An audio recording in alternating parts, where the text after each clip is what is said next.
नमस्कार दोस्तों, स्वागत है आपका हमारे चैनल किड्स स्टोरीज पे। आज मैं आपके लिए लाई हूँ एक और कहानी, और ये कहानी है स्वामी विवेकानंद जी की।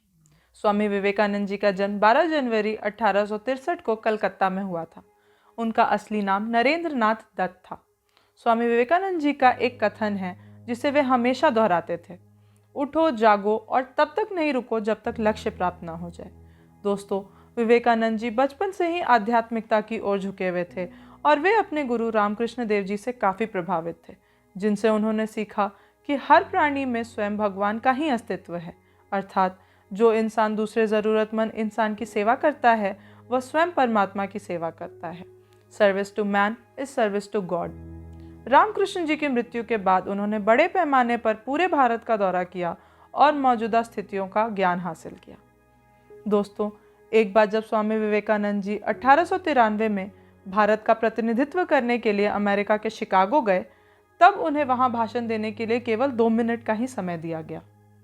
वे स्टेज पर पहुंचे और उन्होंने अपने भाषण की शुरुआत मेरे अमेरिकी बहनों और भाइयों के साथ की, तो लोगों ने तालियां बजानी शुरू कर दी और वह 2 मिनट का समय कब बीत गया लोगों को पता ही नहीं लगा, और वे केवल विवेकानंद जी की बातें सुनकर तालियां बजाते रह गए। इसी भाषण के बाद एक विदेशी महिला विवेकानंद जी से बहुत प्रभावित हुई और उनके पास आकर बोली कि मैं आपसे शादी करना चाहती हूँ ताकि आपके जैसे ही गौरवशाली और बुद्धिमान बेटे की मुझे प्राप्ति हो सके। तब विवेकानंद जी बोले कि मैं तो एक सन्यासी हूँ, भला मैं आपसे शादी कैसे कर सकता हूँ, परंतु अगर आप चाहें तो मुझे अपना बेटा मान लें, इससे मेरा सन्यास भी नहीं टूटेगा और आपको मेरे जैसा बेटा भी मिल जाएगा। इस इंसिडेंट के बाद वे दूसरे देशों का भ्रमण करने निकले।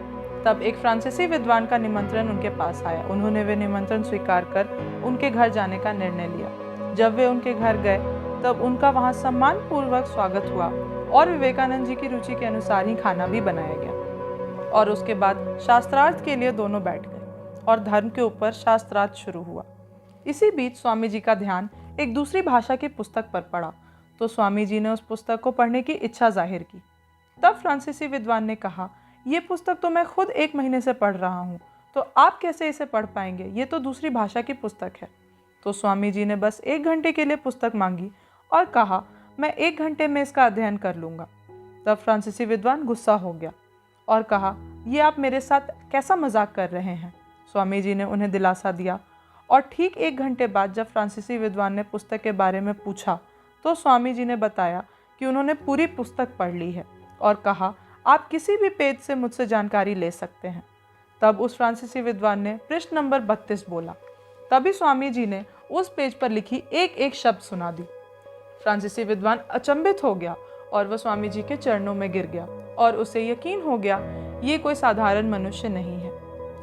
तो दोस्तों, स्वामी विवेकानंद जी की ऐसे ही अनेकों कहानियां व किस्से हैं जो उनके जीवन से जुड़े हैं और हम सब के लिए प्रेरणादायक है, जिन्हें हम आपको फिर कभी सुनाएंगे। कैसी लगी आपको ये कहानी? हमें कमेंट्स में ज़रूर बताएं। हमारे चैनल को लाइक और सब्सक्राइब करें। धन्यवाद।